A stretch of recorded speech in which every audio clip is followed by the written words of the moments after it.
Sáng nay đây đấy mọi người ơi, con trai anh chị đang chuẩn bị đi học nên sẽ lấy một bát cho nó ăn trước. Tí nữa gia đình mình sẽ ăn sau. Sáng nay nấu một mẻ xôi rất là đẹp nhưng mà không có gì để ăn cùng. Thế nên là mình có làm thêm một ít thịt nữa. Nếu mà có lạc rang thì ăn xôi cùng với lạc rang là ngon nhất rồi. Sáng nay mình định luộc đỗ để nấu canh mà cái canh đậu phụ ăn tối qua nó vẫn còn nhiều quá. Thế là mình không phải nấu nữa. Chỉ đun lại canh đậu phụ để ăn luôn thôi mọi người ạ. Vậy là bữa sáng hôm nay của nhà mình đã xong rồi. Đơn giản nhưng ăn cùng với gia đình nên vẫn rất là ngon luôn. Mời mọi người ăn xôi thực cẩm online cùng với gia đình mình nhé. Có ác khỏi trong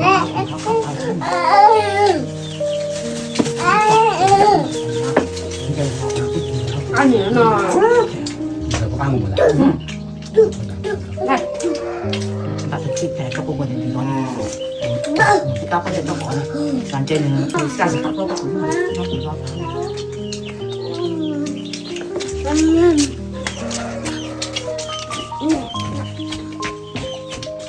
thêm